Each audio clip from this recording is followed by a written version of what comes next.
Let's see do while. So we have syntax do, then body of the loop, and while, and this is the condition. So first the control will come here, and then the statement will be executed irrespective of the condition. So whether it's true or false, at least once the statement will be executed, and after the execution ends, so it will come here and then it will check the condition. If it is true, then again it will come here and all the statement inside that body of the loop will be executed, and then again condition will be checked. This is the flow chart of do while loop. So the control will come here, start, like do, and just after starting, whatever the number of statements are available inside the body of the loop, like this one, that will be executed. Okay, and after that the condition will checked. Okay, so after executing this statement, noted that we haven't checked the condition yet. So after executing all the statement inside the body of the loop, it will come here and then it will check the condition. Okay, if it is true, again it will come here. If it is true, again it will come here and the statement will be executed. Okay, and after executing this statement, again it will come here and then again it will check the condition. So as long as the condition is true, this statement will be executed. After that, if the condition, after checking the condition, if it is false, the control will come out of the loop. So if it is false, the control will come out of the loop or the loop will stop. So this is the flow chart of the do while loop. So let's take a simple example to understand it better. I have written this simple program, so in which we are taking the input from the user, and as long as user is giving non-zero value, we will add all those numbers and will store in the variable sum. And whenever user enters 0, this loop will stop and we will get the output. So let's try run it. So do control will come here and then it will ask the user to enter a number. So suppose if user has given 3, okay, then it will scan. Okay, so I have taken one variable num, then another is sum. Initial value in sum is 0, num leave it. User has given 3, so it will store in 3. Okay, and then sum is equal to sum plus num. So as of now sum value is 0 and then 0 plus num. Num is equal to 3, so it will be stored as a 3, updated as a 3. So now after executing this statement, the control will come here and then it will check the condition whether num is not equal to 0. So 3 is not equal to 0. Is it correct? Yes, 3 is not equal to 0. I mean its condition is true. So it will come again here and this line will be executed again, and it will ask for the user enter a number. So this time suppose user has given 4. So it will scan and it will be stored in 4, and then we will find the sum. 4 is equal to 4 plus, earlier it was 3, not 4, 3 is equal to 3 plus 4, and it will be 4 plus 3 is 7, so 7 will be stored here. So likewise until the user gives 0, the program will continue. Now let's say the sum has become 80 and after that user has given 0, so it will ask for enter a number. Okay, and now at the same time user has given 0.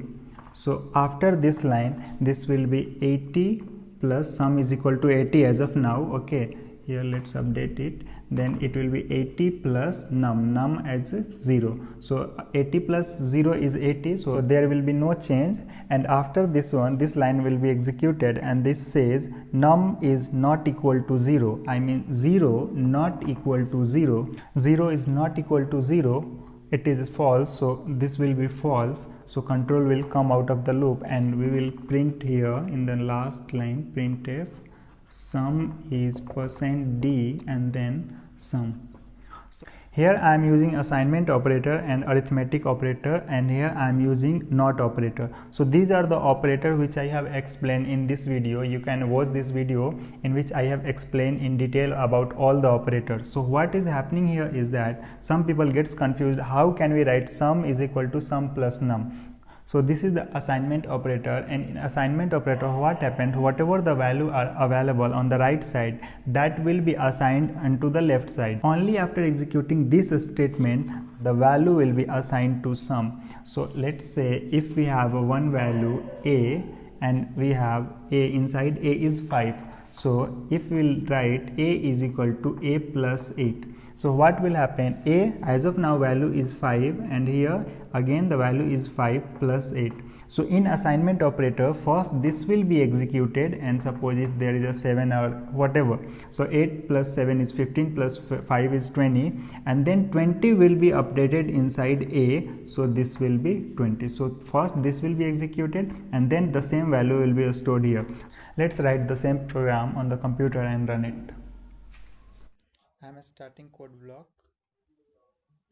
I am taking a new file by using shortcut Control Shift N, and now I am saving it as a do while.c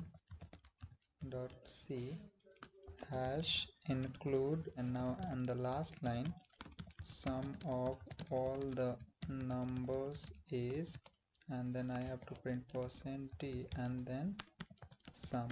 Okay, now I'll save it first and then I'm running the program. So it's running. Now it is asking for enter any number, so I enter 6. Now enter any number, so I enter 5. So our sum is 11. Okay, now enter any number, 3. Okay, 14. Now let's enter 4. 18. Now I will enter 0 and we should get output as 18. Okay, yeah, sum of all the numbers is 18. So now you can see our program is successfully running. So let's take one more example. I'll take 5, then 6, then 1, then 23. So, and now I'm taking 0. So it should be 21, 24, 30 plus 35. So the sum of all the number is 35. We can make some little modification here. So whenever the number is being entered, we can show the sum of all the numbers till then. Okay, so what I'll do, I'll here enter printf sum of all the numbers till now is, and then %d and sum.